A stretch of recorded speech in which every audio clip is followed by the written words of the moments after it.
Indian school Khasab November 15-16 തീയതികളിലായി creative canvas ഒരു കലാനുഭവം എന്ന പേരിൽ ദ്വിദിന കലാ ക്യാമ്പ് സംഘടിപ്പിച്ചു.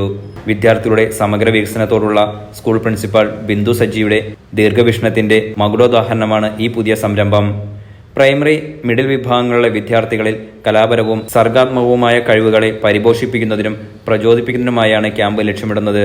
ഇന്ത്യൻ സ്കൂൾ മസ്കറ്റിലെ ദൃശ്യകലാ വിഭാഗം കോർഡിനേറ്ററും പ്രശസ്ത കലാകാരനും ക്രിയേറ്ററുമായ എൽദോട്ടി ഔസേപ്പിന്റെ നേതൃത്വത്തിൽ നടന്ന ക്യാമ്പ് വിദ്യാർത്ഥികൾക്ക് അവരുടെ കലാപരമായ കഴിവുകൾ വികസിപ്പിക്കുന്നതിനുള്ള തനത് വേദിയായിരുന്നു. ക്യാൻവാസിൽ പ്രതീകാത്മകമായി ചിത്രവരകൾ രേഖപ്പെടുത്തി school management committee president Abdulla Thalangara ക്യാമ്പിന്റെ ഉദ്ഘാടന കർമ്മം നിർവഹിച്ചു. School management committee convener Shanmugham, school management committee അംഗം മജീദ് പി കെ എന്നിവർ ചടങ്ങിൽ സന്നിഹിതരായിരുന്നു.